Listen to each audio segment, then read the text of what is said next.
Hey folks, Ariel over here at Finance to talk about kitchens, specifically outdoor, portable, canning, whatever you might use this kind of setup for kitchen options. I looked up the definition of kitchen. It says a place such as a room equipped with cooking facilities. For me, the main cooking facilities are a way to make things hot, place to wash up dishes in the mess, and a surface to work on whatever I'm doing. And if you're like me and you like to do any kind of bulk food preparation, canning, preserving, even butchering and so on, it is often nice to have some place that's not the kitchen in your house to do that. That's one factor. This is the main reason my parents had a setup similar to this. It may also be because there's really no space in your house to do that. Now, I've done a lot of things in the tiny house kitchen over the years. I've done a lot of canning, including canners that didn't really fit on the stove, and did it successfully, but it certainly wasn't the most convenient. And even for years before that, when I lived in an apartment, in town, I had a stove in there that had a flat top, glass top, which some people say you can't can on. You can. It's far from ideal and it really sucks, but you can do it. I have. And of course, this doubles as a backup way to cook food and such should your normal kitchen require electricity. If the power goes down because of a blizzard, a hurricane, a tornado, somebody dug a hole in the wrong spot along the power line near you, whatever. Power gets knocked out for various reasons. And if you have a full propane bottle around, and especially some stored water or a water source other than one that requires electricity, like, a well with a backup pump or a creek or a stream, or some canned water or anything like that, then you can just go on with normal life pretty easily. So it's also useful for that. Anyway, for a whole host of reasons, you may want sometimes to be able to work outside. As you've seen in a whole bunch of the recent videos, I've been using this setup to be able to easily do messy things like salsa and spaghetti sauce and canning, 50 pounds of peaches and stuff like that outside. And it's just a really easy setup to create. So what I want to show you is how I've done it. And maybe that'll inspire, you may not do the exact same thing, but maybe it'll inspire some ideas of how you could do something similar, and it can be really inexpensive. So let's go check out my three main components: heating things, washing things, and a work surface. So for heating things, this is a really easy portable propane burner. There are lots of options similar to this.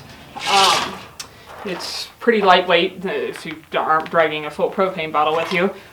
It's fairly lightweight. The legs, actually, there's a little screw thingy inside here that keeps it from just falling off, but you can pop them off and flat pack it. So then it would just be a rectangle about, this size and as deep as those fronts. This one has three big burners. There are various setups like this. I'm not sure I've ever seen one with more than three, but there's a lot of double ones or single ones, and in all kinds of price options. I'll link below to what I've got. I believe this was, $104 or $109, something like that. This is the most expensive part of the setup. This one I've had for a long time. I'm happy with it. The only complaint I would have had about it is when it was brand new, the spray, like enamel paint layer on everything, they had sprayed over everything. So when you first fired up, the burner smoked a ton till that all burned off the burner areas, and now it's fine. It would have been nice if they hadn't got the spray paint right around the burner areas, but anyway, it worked, and it's not very expensive. The other thing you'll need, if you don't already have one, to make something like this work is a propane bottle. You could do various sizes, of course, but this is like a standard grill propane tank, the kind you can refill or exchange at a cylinder exchange, and so on. And the stove comes with this little pressure regulator you screw onto here.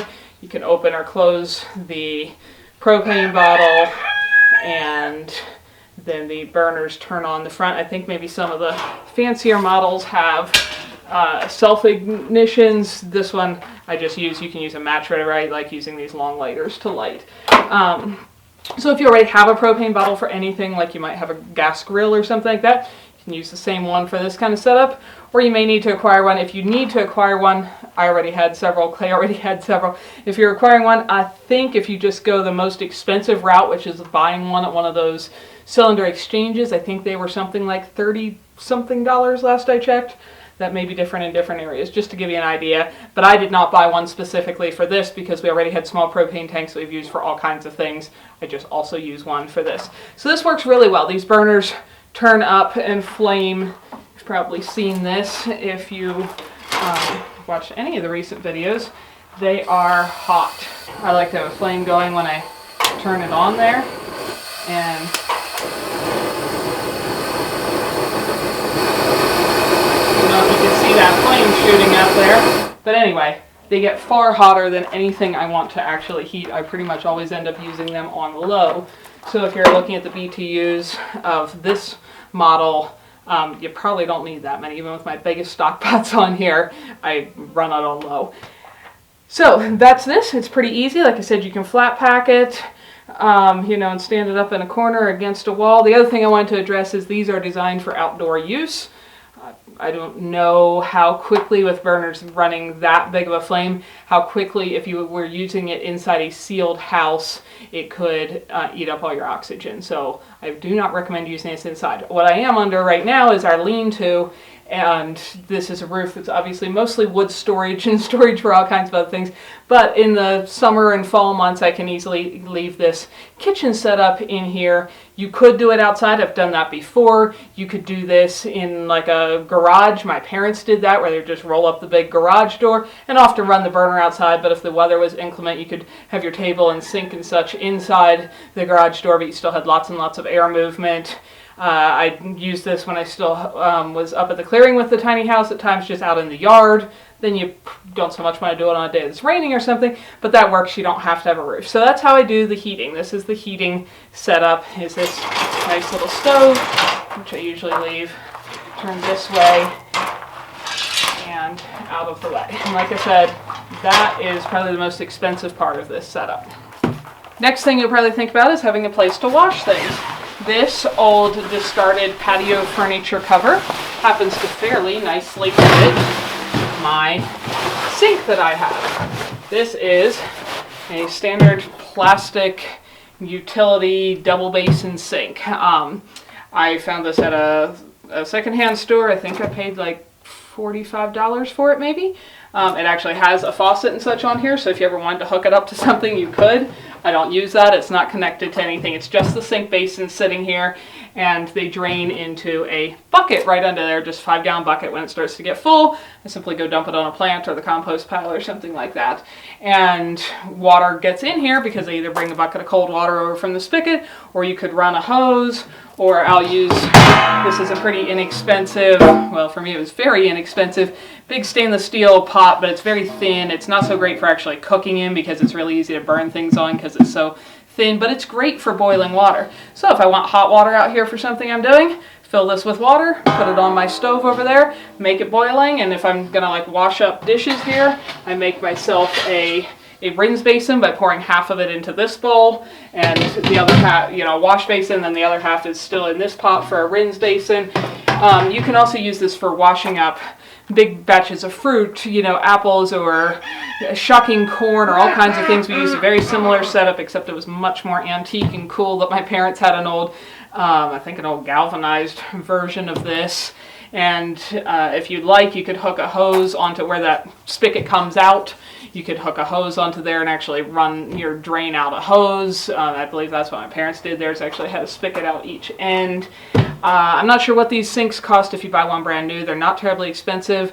And I have seen other sink options for free even in my area. If I'd had space to put it, I saw somebody giving away one of those giant stainless steel triple like commercial kitchen sinks with the 3 big basins. I just didn't have a space to put it, but there was a free one, and if I'd had a place to put it, I would have loved to have that. My parents did have one like that. I don't know where they got it from some retired commercial kitchen or restaurant or something, and something like that is wonderful. So there's a lot of options. There's single basin versions of this. I do like having 2, that's nice, but you can probably fairly inexpensively do some kind of sink setup. And just like the stove. This is all portable. I don't want to collapse it right now, but these legs lift off so it doesn't pack quite as skinny because these basins are bigger, but you can throw the legs in the basin and stand it up on its side somewhere and it doesn't take up much space. It will probably go away for the, out of the way for the winter when I don't tend to use stuff like this, but all summer I've just left it set up here. And then just so it doesn't get so much dust in there, the chickens don't come poop in it because they're chickens and they do such things. This was a cover from somebody's fancy patio furniture that they were discarding, and it happens to kind of nicely fit over my sink. So that's how it sits when I'm not using it. The third main component, I think, for any kitchen is having some kind of workspace area to set whatever you're doing on it, whether you're canning something or washing something or cooking. You need some kind of work surface. And again, there's multiple ways to do this. You can probably see what this one's made out. This is 2 really old sawhorses. Clay has much nicer ones he actually uses for construction, so these get used for this. They're just 2 old wood sawhorses. This is a scrap of plywood. Once again, this means I can take my table apart, set this, up against a wall, stack up the sawhorses, and it all goes out of the way if I am not wanting to use it. Other options than this, I've used picnic table, if you happen to have one of those around your place. When I was up in the clearing, what I used a lot of the time was an old wood board that was just set across 2 stump rounds. They weren't actually stumps, but big round chunks of logs, so it made kind of a long workbench. I used that. You can go back and see videos of me running my, berry strainer and tomato juice strainer and stuff on that. You could use probably a folding something like a card table, but I wouldn't want to set a bunch of heavy can jars on that just because they tend to be a little flimsy. My parents had some of those folding, I think it was dining tables for cafeterias that have the black and brown kind of Formica-y top with the steel legs on each side that fold in. They had a couple of those you could fold out when you were working on stuff like this. Anyway, so there's a lot of ways to do this. You can find out. I see all the time people giving away free doors that they've remodeled, and there's no more door frame, it's just the door panel. Set that across something, it would give you a table work surface. Anyway, you can probably figure out, depending on what you've got available around you, some way to build yourself a free table, or you could buy something. But this is how I've done my table, and it actually works out really well because, as you can probably see here, I can shuffle my table back or forth or out more toward the opening, or depending what I'm working on. But right here I have a sink, right here I have my table, over here I have my burner, and if I want to, I can pack it all flat and out of the way, which is what will be happening once it's actually winter here. But I have a fully portable canning kitchen, outdoor kitchen that lets me keep all the work and mess and heat and everything outside. And it's nice that it's under the lean-to. That's nice if it happens to be raining or when it's really hot. But you can totally use the same kind of thing on your patio or in your backyard or in your driveway or whatever you've got. I've done things like that in different places I've lived. And this whole setup of the things I actually bought, which were basically the burners and then the secondhand sink, is less than $200. Even buying a propane bottle just for this into there, which is not what I did. So for probably less than $200, and possibly even less than that if you can acquire yourself a free sink basin of some kind, or even, I don't know if I'd even bother buying, they're so inexpensive for what they are, a secondhand, burner like that. Or you can certainly get a smaller one if you're not using a lot of burners all the time. You could go with a 1 or a 2 burner one. I think they are less expensive. Anyway, that's just how I've done it, and hopefully some of those ideas maybe inspire you if you want to do something similar. I've seen some people have these dreams about setting up a nice outdoor kitchen, which is great if you can do that and build a whole structure for it and have it all screened in so there's no bugs and whatever. And if you can do that and you have the space and time and money, that is wonderful. If you don't, something like this might work really well for you, at least temporarily and so on. And this is what I do. Hopefully that inspires some useful ideas for some of you guys. We hope you enjoyed it. Come back next time for more adventures. Thanks for watching.